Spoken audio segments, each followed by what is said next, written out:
Yeah, there's a special place in Gehenom for him waiting. It's a very special place, nice and warm.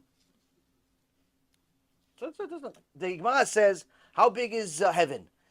They say heaven is 60 times the size of earth. So how big is Gehenom? Says has no size. Why does it have no size? Because a lot more people go there. That's the answer. That's what the Gemara says. It has no size. It continues growing because more people go there.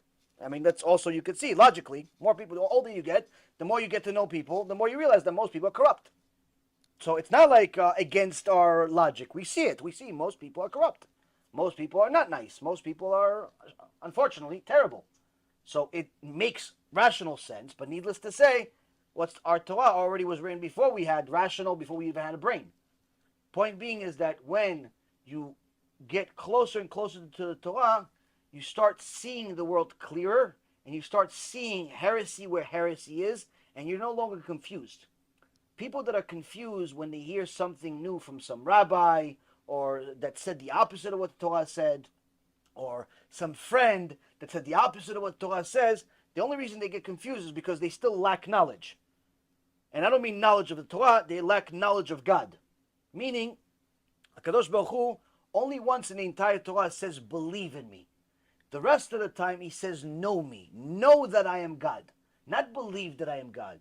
Meaning that our objective in life is not just to believe that there is a God, like blind faith, but to attain enough knowledge about God and his creation that you know for sure it is impossible for there to be anything but God.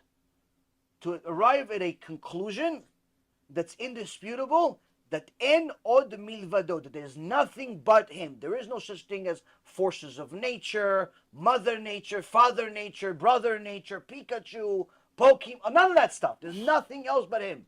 Whether it's regards to your parnasah, whether it's regards to finding a wife, having kids, disease, good, bad, everything, a person is objective in their life is to arrive at an indisputable state of mind that no one can even push, where you know that everything in the world is from Hashem. Everything. The stuff that makes sense to you and the stuff that doesn't make sense to you. The fact that it makes sense to you doesn't mean that it's necessarily right. The fact that it doesn't make sense to you doesn't mean that it's wrong. It just means you're lacking.